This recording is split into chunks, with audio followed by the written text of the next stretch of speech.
Anyway, ako po yung nagpapasalamat at kayo po yung nandito ngayon.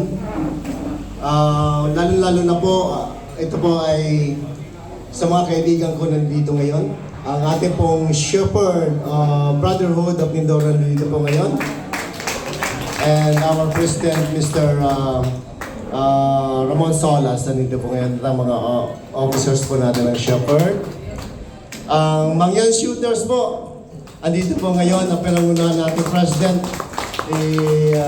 Colonel Santos, andito po ngayon. Salamat po sa inyo, Colonel Tepe.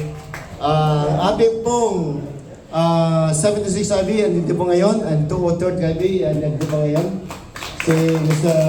Kabagnan, andito po ngayon. Sister Kabagnan. Ang mga kaibigan na sa likod, ang Knights of Columbus. Grand Knights po natin, si Fred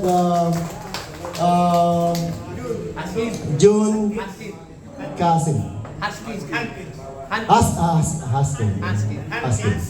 Ayan po, welcome po Grand Knights. At sa mga kaibigan po nandito ngayon, mga kaibigan at mga kamag-anak nandito po ngayon. At aking kapatid na si Ate Amy nandito po ngayon. Salamat ate sa suporta mo po. Of course, I would like to say thank you to my Miss Universe of my life, Dali Ingracia Perez.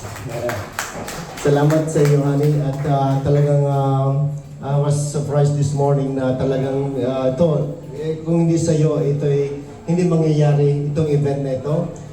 Talagang I can say anything. I was speechless na kaninang umaga na itong honey ang mangyayari sa birthday mo ngayon. Kasi nung una, pinag-usapan namin, sabi niya, limited lang yung mangyayari sa birthday mo dahil sa wala pang, hindi pa tapos yung 40 days. So, para okay, sabi ko okay. Pero,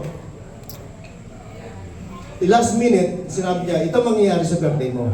Ganito tayo. So I was like, wow, okay, thank you so much. So I was surprised na nangyari itong hindi ko akalain na ganito pala mangyayari sa birthday ko. Maraming salamat sa iyo, honey, sa suporta at sa lahat ng mga ginawa mo sa buhay ko. At plano natin sa buhay natin, kung hindi sa iyo, hindi mangyayari ito, katulad ng ginawa natin ito. Amen! Amen! Malaking pasalamat ko sa'yo dahil ito, nakikita ng tao, nakikita natin na yung very successful tayo, na tayo natin itong building na ito. Ito po ay talagang pinagsikapan namin mga asawa at lalo na ang aking asawa na siya nagsuporta sa buhay ko. Maraming salamat sa iyo, honey. Amen! Mag-enjoy po tayo ngayong gabi at sana po ay bigyan pa tayo ng mahabang buhay. Ang wish ko lang po sa sarili ko at sa ating lahat ay bigyan po tayo ng mahabang buhay at magandang kalusugan.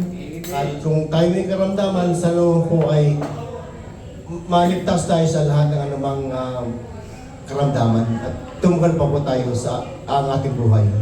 Maraming pong salamat sa Panginoon at maraming pong salamat sa inyo lahat.